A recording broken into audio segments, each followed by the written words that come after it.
Hi, ഇന്ന് നമ്മൾ ഉണ്ടാക്കുന്നത് കുട്ടികൾക്കൊക്കെ വളരെ ഇഷ്ടപ്പെടുന്ന ബ്രെഡ് വെച്ചൊരു സ്നാക്സാണ്. അപ്പോൾ അതെങ്ങനെ തയ്യാറാക്കുന്നതെന്ന് നമുക്ക് നോക്കാം. അതിനുവേണ്ടി ഞാനിവിടെ 2 കപ്പ് മൈദ എടുത്തിട്ടുണ്ട്. ഇവിടെ 2 ടേബിൾ സ്പൂൺ എള്ള് എടുത്തിട്ടുണ്ട്, 2 ടേബിൾ സ്പൂൺ പഞ്ചസാര, 1 ടീസ്പൂൺ മഞ്ഞൾപ്പൊടി, 1 നുള്ള ഉപ്പ്. ഇതെല്ലാം കൂടി ആദ്യം നമുക്കൊന്ന് മിക്സ് ചെയ്ത് കൊടുക്കാം. കുറച്ച് വെള്ളം ഒഴിച്ച് നന്നായിട്ടൊന്ന് മിക്സ് ചെയ്യാം. വെള്ളം ഒത്തിരി കൂടി പോകാനും പാടില്ല, എന്നാൽ നമുക്ക് വെള്ളം വേണം താനും. ഒത്തിരി വെള്ളം കൂടി പോയിട്ടുണ്ടെങ്കിൽ നമ്മുടെ ബ്രെഡിൽ അത് പിടിക്കില്ല.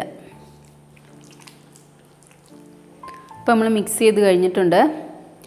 ഇത്രയും ആകാൻ പാടുള്ളൂ, ഒത്തിരി വെള്ളം കൂടി പോകാൻ പാടില്ല. ഈ പരുവത്തിന് ഇരുന്നാൽ മതി. അപ്പോൾ നമുക്കിനി ഇതൊന്ന് കുക്ക് ചെയ്തെടുക്കാം. അപ്പോൾ ഒരു പാത്രം വെച്ചിട്ടുണ്ട്, നമുക്ക് കുറച്ച് എണ്ണ ഒഴിച്ചു കൊടുക്കാം. ഇത് ഫ്രൈ ചെയ്യാനുള്ള എണ്ണ വേണം. നമ്മളിത് തയ്യാറാക്കാൻ വേണ്ടി ഒരു 14 പീസ് ബ്രെഡാണ് ഞാനിവിടെ എടുത്തിരിക്കുന്നത്.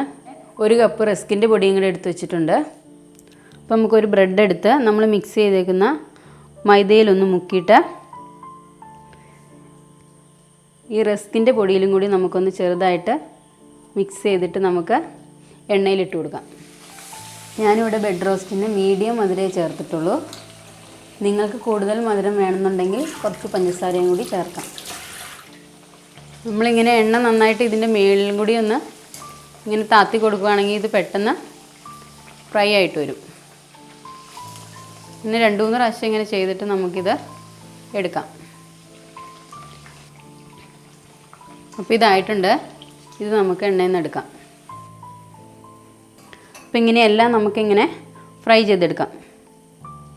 അപ്പോൾ നമ്മുടെ ബ്രെഡ് റോസ്റ്റ് റെഡി ആയിട്ടുണ്ട്. എല്ലാവരും ട്രൈ ചെയ്ത് നോക്കണം. നമ്മൾ സാധാരണ ഉണ്ടാക്കുന്നതിനേക്കാളും വ്യത്യസ്തമായിട്ടാണ് ഞാനിത് ചെയ്തിരിക്കുന്നത്. അപ്പോൾ നമുക്കിനി മറ്റൊരു വീഡിയോയിൽ കാണാം. ബൈ.